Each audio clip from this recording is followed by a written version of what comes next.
കൊല്ലം ശാസ്താംകോട്ട ധർമ്മശാസ്ത്ര ക്ഷേത്രത്തിൽ ഓണാഘോഷങ്ങളുടെ ഭാഗമായിട്ടുള്ള വാനര സദ്യ അല്പസമയത്തിനകം പായസം മുതൽ പച്ചടി വരെയുള്ള എല്ലാ വിഭവങ്ങളും ഒരുക്കിയാണ് വാനരസദ്യ.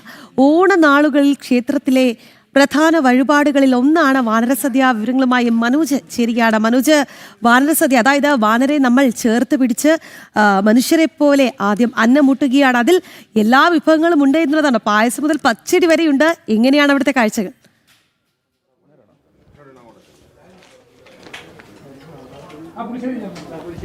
ശാസ്താംകോട്ട ശ്രീധർമ്മ ശാസ്താ ക്ഷേത്രത്തിലാണ് ഈ ഉത്രാട നാളിൽ വാനരന്മാർക്കായി സദ്യ ഒരുങ്ങുന്നത്. ഇവിടെ ഇപ്പോൾ നമുക്ക് ദൃശ്യങ്ങളിൽ കാണാൻ സാധിക്കും. സദ്യയ്ക്ക് വേണ്ട എല്ലാ വിഭവങ്ങളും ഇവിടെ തയ്യാറായി കഴിഞ്ഞു. അതൊക്കെ തന്നെ ഇവിടെ വിളമ്പിയിട്ടുണ്ട്. അതായത് വാനര ഭോജനശാലയിലാണ് ഇപ്പോൾ ഈ സദ്യ വിളമ്പുന്നത്.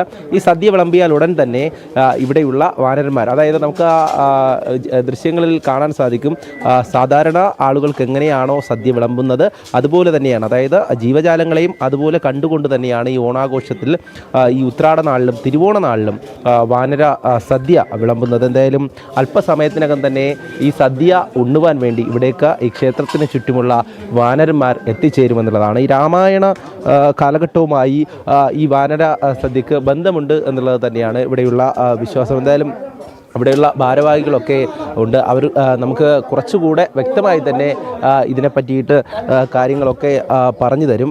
ഈ ഒരു ദൃശ്യങ്ങളിൽ തന്നെ നമുക്ക് കാണാൻ സാധിക്കും, ഇത്തവണത്തെ ഓണം ഇവിടെയുള്ള വാനരന്മാർക്കും വലിയ ആഘോഷമാണ്.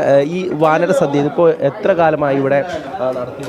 ഒരു 50 വർഷത്തിന് മുകളിലായി ശാസ്താംകോട്ട ശ്രീധർമ്മശാസ്ത്ര ക്ഷേത്രത്തിൽ വാനരന്മാർക്ക് നമ്മുടെ ക്ഷേത്രത്തിലെ മുൻ ഉപദേശക സമിതി പ്രസിഡന്റ് MV അരവിന്ദാക്ഷൻ നായരുടെ നേതൃത്വത്തിൽ വാനരന്മാർക്ക് ഉത്രാട ദിനത്തിൽ സദ്യ നൽകി വരുന്നുണ്ട്. നാളെ തിരുവോണത്തിനും പ്രവാസി മലയാളിയായ ഒരു വ്യവസായിയുടെ ബാലേന്ദ്രൻ പിള്ള എന്ന് പറയുന്ന അദ്ദേഹത്തിൻ്റെ വകയായും ഉണ്ട്.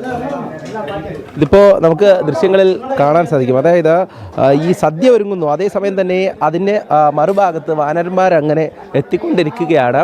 ആ സദ്യ കഴിക്കുവാനായി ഇവിടേക്ക് എത്തിച്ചേരുകയാണ്. അല്പസമയത്തിനകം തന്നെ ഇവർക്കെല്ലാവർക്കും ഈ സദ്യ കഴിക്കാനാകുമെന്നുള്ളതാണ്. അതായത് വിളമ്പിക്കഴിഞ്ഞ് അവിടെ നിന്നും ആളുകൾ മാറിയാൽ ഉടനെ അവിടേക്ക് ഇവരൊക്കെ എത്തിച്ചേരും. ഈ ഓണാഘോഷം മനുഷ്യർക്ക് മാത്രമല്ല എല്ലാ ജീവജാലങ്ങൾക്കും കൂടെ ഉള്ളതാണ് എന്ന് തെളിയിക്കുകയാണ് ഈ ശാസ്താംകോട്ട ക്ഷേത്രത്തിലെ ഈ വാനര സദ്യ.